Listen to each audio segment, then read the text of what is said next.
দেশের সবচেয়ে বড় ব্যবসায়ী ও ইন্ডাস্ট্রিয়ালিস্ট, যার ছত্রছায়ায় বেড়ে ওঠে লাখ লাখ মানুষের স্বপ্ন, তিনি হচ্ছেন রতন টাটা। ওনার নাম জানে না এমন মানুষ গোটা বিশ্বে বিরল। দিনে কত টাকা ইনকাম করেন রতন টাটা?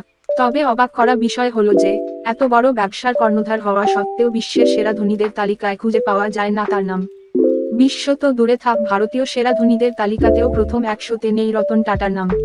প্রশ্ন আসতে পারে, যে কোম্পানি গত 60 বছর ধরে আলপিন থেকে এরোপ্লেন সবকিছুতেই আধিপত্য বিস্তার করছে, তার রোজগার এত কম হয় কিভাবে?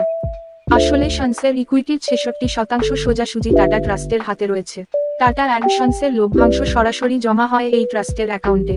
এখান থেকেই কর্মরত কর্মচারীদের বেতন ইত্যাদি সহ লাখ লাখ মানুষের সেবায় খরচ হয়।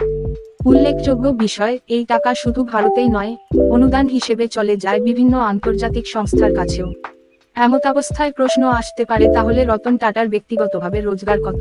চলুন আজ জেনে নিই টাটা গ্রুপের প্রাক্তন চেয়ারপারসন রতন টাটা কত আয় করেন। বিশ্বস্ত সূত্র থেকে প্রাপ্ত রিপোর্ট অনুযায়ী রতন টাটার দৈনিক আয় প্রায় 18,739 টাকা। সেই হিসেবে তার ঘন্টা প্রতি আয় হচ্ছে 780 টাকা এবং মাসিক উপার্জন দাঁড়ায় 5.7 লাখ টাকা, যা দেশের যে কোনো ছোটখাটো ব্যবসায়ীর চেয়েও কম। জানিয়ে রাখি, সাল 2017-তে পুরোপুরি অবসর নিয়েছেন এই মানুষটি।